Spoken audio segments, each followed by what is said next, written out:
Welcome at long last to Natasha Dangerfield, head at Westonbirt School. We had a couple of interesting moments, but we are now both on board and live, which is very exciting. Yeah, I'm really sorry. I do apologise. I think you're absolutely right. We have our SensorNet is as frustrating for the children, I can assure you. So we know it works. Well, that's just as you wanted, isn't it? Absolutely. Oh, well, thank you, Natasha. And we've got lots of lovely people joining. So thank you to all our audience as well for sticking with us for half an hour. Natasha, so much has been going on. I'm not quite sure where to start, but you introduced boys in year 7 last September, and I believe they subsequently entered into years 9 and 12. You've had something incredible, like a 50% uprise in pupil numbers over the last couple of years. I was just interested really to understand how the school has adapted both to a slight change of culture and to the size, the scale of the school. Absolutely. No, that's a really good question. I think we can answer it in 2 different ways. Firstly, the school once upon a time in its very heyday, when girls' schools were absolutely thriving, it had about 380 students here. And a lot of those were boarders, and once upon a time when you could cram many boarders in one room without ISI telling anybody off. Yeah, sure. So once upon a time, there are a lot of children here on site. So the school can take a good number, and we know that. So as far as size and breadth of space, we've got lots of that, as many people will know that are familiar with our site. Yeah. Adjusting to having the boys here has been actually not as difficult as everybody perhaps thinks. We're not traditionally a girls' school because we have the lovely co-ed prep that comes right the way through. So we have boys, we've always had boys until year 6 here anyway. So really we haven't had to change that much. We've increased the size of the rugby pitches, but we've been playing cricket here for 4 years. So that's made no difference. And I think really the ethos of Westonbirt has always been about educating an individual. And so that doesn't really make a difference at the end of the day. We've always been striven to do what we can by the child rather than by the gender. Absolutely. So, we haven't changed that much. No, exactly. And I mean, you can potentially start in nursery and go the whole way through to sixth form. How do you keep that journey fresh and exciting? Well, that's yeah. I think with schools there are many different points that you go through naturally. So you have the key point entries, don't you? So the pre-prep, there'll be change at the end of pre-prep into prep age. There's a shift point at as you start key stage 3, year 7, then again at year 9, then again at year 12. So there's generally a constant shift change in the team dynamics or the group dynamics as children naturally enter the school.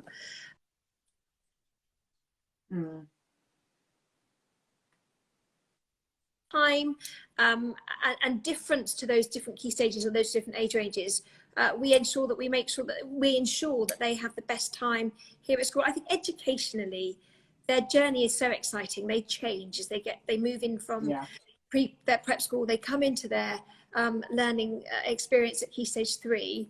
And then, of course, they go into GCSEs and A-levels, and there's a massive shift in the way we deliver lessons to different age ranges. So I think we try and keep it fresh with different faces. We try and keep it fresh with the different approaches we have as they gain maturity in the relationships that they can also have with the staff. And I think with... And actually, it's also... Sorry. No, I think also with prep school, the head and I work very carefully not to overexpose the prep school to the senior side. So we want it to be slightly exciting for them to come into year 7 and not be really bored with having the same old bits that are available to them. Fun enough, I was about to say the same, because I think when you're in the lower years, you aspire so much and you see the sort of the certain privileges and the change of uniform or whatever it might be, and you're clawing your way through, desperate to sort of get to the forbidden fruit, aren't you? Yeah, I think you always want to be another year, don't you? Whenever you're at school, you want to be absolutely, for sure, definitely. You've recently been made the New England lacrosse president, which sounds incredibly smart. And I know that you're a passionate sportswoman. Do you think girls' sport gets enough airtime? I think here at Westonbirt, yes, absolutely, and Yeah. it's being fiercely battled for with the boys arriving, obviously, and quite rightly so. So I think that's a nice competition going on here. But no, I think nationally, I don't think that girls do get the airtime with national sport. But then that's very difficult. There's a whole cycle of, do you have the corporate sponsorship, and therefore is media or the processes of media and TV ever going to be interested in you if you haven't got a great big sponsor by the side of you? Probably not. So Yeah, and that's a whole sport issue that I very happily get on soapboxes about. And I hope actually, as the president, that I can try and bring a little bit more to the sport than it has had in the past. They work incredibly hard as a board for the Lacrosse Association, and I'm delighted that honoured really that they even gave me the opportunity to be president, which is a very well, I think they're pretty lucky too. But no, it's an opportunity, as you say, to really get your voice heard. So exciting times. And I know academics, for obvious reasons, are also a passion. Do you think every child has it in them and it's just a case of finding it? Or what is your sort of take on that? I think every child has an academic journey within them, absolutely. Do they have the same one as the person sitting next to them? No, not at all. Is that right? Of course. And I think academic fulfillment comes at very different stages for children, and I think that's really, really important. And I think that's harder actually for parents to get sometimes. You know, my child hasn't reached this certain point, but so and so has. Well, you might be ready to reach that point, and a lot has to work. There's an alchemy in children that I think is lovely as a head to be able to observe and try and manipulate at times with the staff that do those incredible jobs in those lessons. But not every child is going to fulfill their potential or reach an expected potential, perhaps by somebody that hasn't seen some of their internal workings.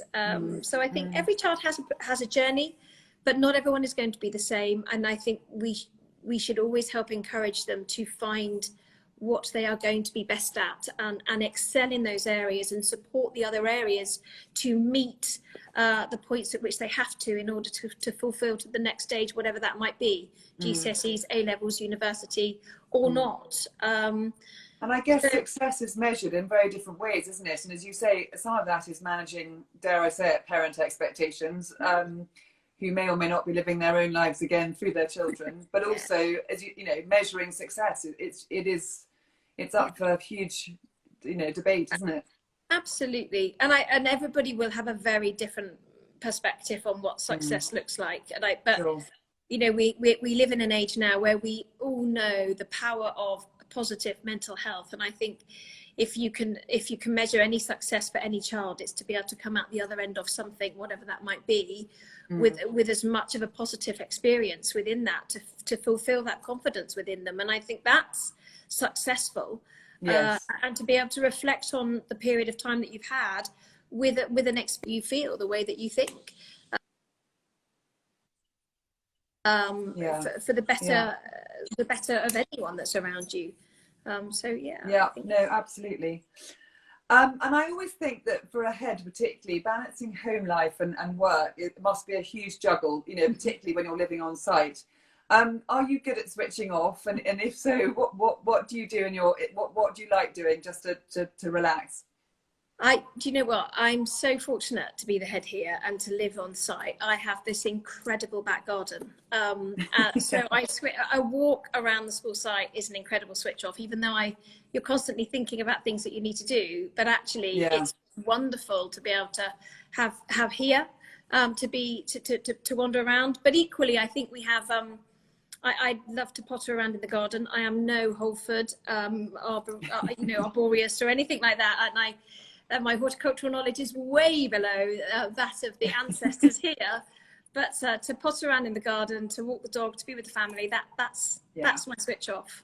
Yeah, absolutely. It sounds very familiar.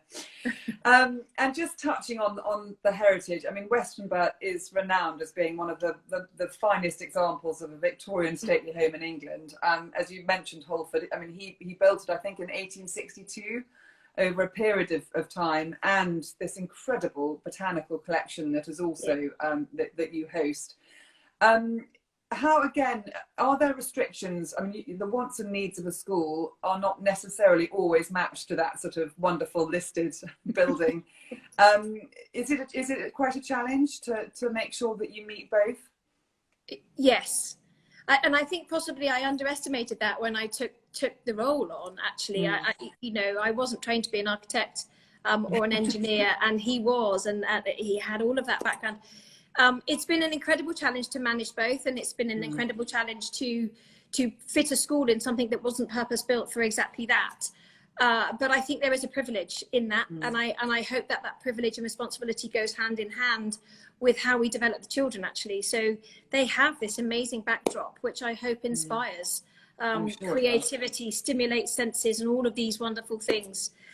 And at the moment, with this growth, we've got this incredible master planning that is very exciting, which will bring all sorts of new parts to the school and upgraded areas. So we're on a real journey, and I think Holford would be really proud of that. I think he would want change. He was a visionary, and I'd like to think that I sit in his very grand study and vision a way for him in a very different way. Yeah. And are you situated, is sort of nursery to pre-prep and prep, are you all in one area, or is it quite convoluted in sort of structure? Yes, it's fairly linear, actually. So I have prep is that way, and senior sort of heads this way, and boarding is above my head, as it were. Right. So it's quite exciting. And we have, they sort of move along the line, as it were. Yes. To get so here. If you've got siblings that cross various year groups, I mean, do their days collide? I mean, would they see each other? They probably won't if they're in prep and senior. We keep that quite separate, and gosh, and especially at the moment, of course. Yes, of course. There are some great opportunities for DOV volunteering or nursery support where we will send children down when we are allowed. But of course, it's not always possible. But yeah, I mean, we have families here, and we delight in that. That's fantastic. We have got children that come through and can see each other. That's my phone. No, don't worry. And that's not Westonbirt, so I'm not picking it up. And the family element for school. I mean, it's, I've got 4 children myself, and I have to say that the magic years were when they were all in one place at one time, because I just think it is very special. So, would you say that family is at the core of what you're offering now, with both the co-ed education and the amazing ability to stretch from prep through to senior? Yeah, without a doubt. I think fundamentally the family ethos and the community atmosphere that we can create here because of our size, and we will retain that small size even though we have a bit of growth. I think that is definitely fundamental to what we do here at Westonbirt, because it's about knowing one another. And feeling comfortable enough to be able to open up or approach staff, other children, seniors, whoever they might be. Having that family nature around you is, at the forefront of everything we do. So really important. Absolutely. I'm going to pick up on one of your earlier quotes, which is always lethal, but it really struck me that you once said that educating children in a greenhouse rather than a hothouse was this sort of optimum environment to allow them to flourish. Can you expand on that a little bit? Yes, of course. I take no credit for that quote. I repeated the quote that my predecessor, Mary Henderson, gave me when I arrived, almost as a threat. This is a this isn't a hothouse, Natasha. It's a greenhouse. You really meant it. Yes, she did, and she was absolutely right to hand that down. In every way, in the very capacity that the house was established as a greenhouse for nurturing these tiny seeds. That's really what we do, and we shouldn't force children. And so much education, particularly if we look towards London, it's about forcing children to become something that they're not too soon. And we know what that does to children. And so maintaining a greenhouse to allow that really solid nurturing in the earlier advent of education for the children is absolutely key. And I would hold on to that above and beyond, because I think being able to put the roots down as a child, to feel confident in the environment that you have to grow in, that will mean that we will help produce that best child at the end of the day, without making them shoot up too quickly or reach for stars that aren't necessarily there just then. Because as we referred to earlier, it's a journey, and that academia search for academia, but comes at different points. So definitely greenhousing, not hothousing. And I guess by default, that does champion the individual rather than, I mean, you know, there may or may not be a typical Westonbirt girl or boy, but actually from what you're saying, really, there isn't a blueprint. It's going to be, you know, you're championing the individual to blossom when the right time is to blossom for them. Yeah, of course, where we possibly can. I mean, we're guided, aren't we, by curriculum that says GCSEs will happen at this point. Yeah. And that becomes our sort of barometer, as it were. We follow those metrics, but at the same time, we had to try and help those children be ready, but they will find that period themselves, or they will use us to help get there. Yeah. And also children change. I remember, you know, somebody said to me the other day, the school should have a USP. And when I first arrived, the governor said, what are we going to concentrate on? Sport, music, art, drama, the academics. But what a year 7 arrives with, or what they arrive from the prep school with, a passion for drama maybe, if they hit a physics room and suddenly that new physics teacher lights their fire or ignites the spark in them, why shouldn't they then go and have a passion and an excellence in physics? So I think it's so important that we retain that breadth where children can seek excellence, seek support in every corner of the curriculum, both that very academic and rigid academic curriculum that you can follow, but equally with those extracurricular areas, or indeed the subjects that might not necessarily lead down a medicine line, but might mean they head in a different direction, and that's so important. I have to say, it's an exciting time to be educated, isn't it? It doesn't necessarily reflect what I remember, but it's lovely that, you know, I suppose it is an open-mindedness, but also I think the sort of young adults of today are going on to such different careers and so much more enterprise and entrepreneurial sort of flair, if you like, that I think to equip them for that, you know, is multifaceted. It's exciting. It is. You're absolutely right.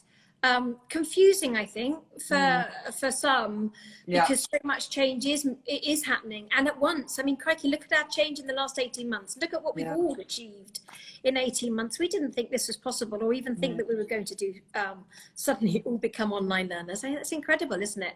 But yeah, there's so much to look to, and I think that if we keep the narrative positive and an optimistic outlook for these children, instead of telling them what they can't do or how they might feel very negative due to lockdown, if we keep that narrative positive and keep that optimism about them, then of course it's exciting, and that makes our job the best job, doesn't it? I mean, I love it. Yes, fun enough. It's interesting, that point. There's a lot of talk about resilience, but it's almost more about being adaptable and actually just adapting, as you say, to different situations and being open to change, because ultimately that is the journey. And we all do it, don't we? We all change. And we have a wonderful program with some of our ex-students that come in and talk to the children about their journey and the resonance that they all have with one another, no matter what they've done, is actually, I don't think I planned to do this. It came because I took this path. And I think, we will always be adaptable, and sometimes we don't think how adaptable we are and really are when we're young and in the classroom. So promoting them the opportunities to have those conversations early is really important, and not just saying you have to be resilient, allowing them to find that resilience, sometimes without really realizing that that's what they're doing. Yes, absolutely. Natasha, on a more personal level, what's something that people perhaps don't know about you? Either something that you're interested in, or a skill, or something that might surprise? My gosh, do you know what? Rhiannon did pop in and said they're going to ask you a funny question. You need to be ready for this one. And I don't know. I am very open. People know me, I hope, and I try not to change my spots. Because I try very hard to be a genuine article for the children, because I think we have to give them that role model. Secretly, and if we don't tell any of the children, I'd love to live in Nashville and be a country singer. I cannot sing the toffee, but I'd love to wear the boots, just hang out in Nashville or whatever they do. That would be amazing. That sounds pretty cool. Definitely worth a daydream. Fantastic. And just going back, you mentioned boarding up above, and I was just interested. Modern boarding is so different again to what a lot of us experienced years ago. Yeah. But equally, I think some families, perhaps moving out of London or considering it for the first time, and perhaps weren't boarders themselves, might have hesitation. Can you just touch on your views of how you think boarding benefits a child's education? Yes, of course. I've been in the pastoral side of schools ever since I started teaching. And I think one of the things that children need more than anything else is a routine and some consistency around them. And as much as we as parents, and I myself am at fault for not allowing that routine and consistency necessarily to hit my own family life because I do this job. Sure. Children benefit from knowing that supper is going to be at this time, that going to do their prep is going to be at this time, then they get free time, then they can go and chill out in the gym, then they can go, all of these various opportunities that they have in boarding means that they follow a program, and that makes it easier for them. They are more regulated in going to bed, probably because we haven't got a tired mum that can't be bothered to get off the sofa or is busy clearing up after supper. So I just think that if you can... the community feel it just moves from downstairs, we're in the classrooms, upstairs into the boarding rooms. They have people to talk to at any time. They can go and find solace in quiet if they'd like to, but equally there's always something ongoing, or somebody or an area to support them in what they need. But they know what time they're going to have supper, they know what time prep is, they know what time they're going to bed, and it just, a lot of decisions become easier as a result of that. Yeah. And do you offer a sort of plethora of weekly to flexi to full time, or how do things work your end on the boarding? I think more flexi and full time seem to work well. We're a boarding. I always say we're a boarding school with day students, and so we have our 6-day week. So actually, a weekly boarding won't really work because I still need to see children on a Saturday morning. So so those parents that want the 3 days, they have a little bit further to travel possibly, and it just gives them that it means they have less time in the car, more time at school, or more time to themselves. Actually, they're not sitting in that car for half an hour to 45 minutes a day. So it's lovely. That works really nicely for us. That flexi 3 or 4 days a week, or the full-time boarders, which is great. We've had boarders here because of the quarantine issues that lots of places have had. We've had boarders here since August now. And some children just have, they've spent all their time here. We've got some real stalwarts to the boarding community. They could probably run it for us, actually. Well, you've got a lot to offer, so it's probably quite intoxicating once you get stuck into it, isn't it? I think so. I think so. Natasha, I'm very conscious of your time, particularly since after a couple of full starts. But just to end our chat today, you're going through such a period of innovation at Westonbirt, and you're obviously on a huge high at the moment, and I'm sure will continue to be so. I just wondered what your vision might be for the school over the next sort of 5 to 10 years.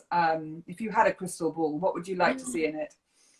I've got a few spaces that I know we're going to be renovating or bringing new to the site. So an AstroTurf for one, which many people have asked me about for a long time. So there are various areas that are due to be unveiled over the next couple of months to see us through a next 5 to 10 year period. I'd love to consolidate that growth so we know where we are with numbers, but we remain that strong, small school with a very solid pastoral environment to support the curriculum development and the academia of the children. So I think really just consolidating what we're doing would be brilliant, but making sure we've got those spaces up to scratch and slightly more in the 21st and the 18th century, possibly. Well, it sounds like you're well on the way to doing that. Exciting times at Westonbirt. And we may well pray upon you in sort of 6 months to a year and have a progress report. Right? I'd be delighted to do that. Really lovely. Wonderful. Well, thank you for your time today, Natasha, and good luck with the last few days, weeks of term. We'll look forward to catching up soon. Thank you so much, and I appreciate your patience with our sensor netting. Absolutely not. Security is key, so no worries. Thanks so much. Thank you. Take care. Bye-bye.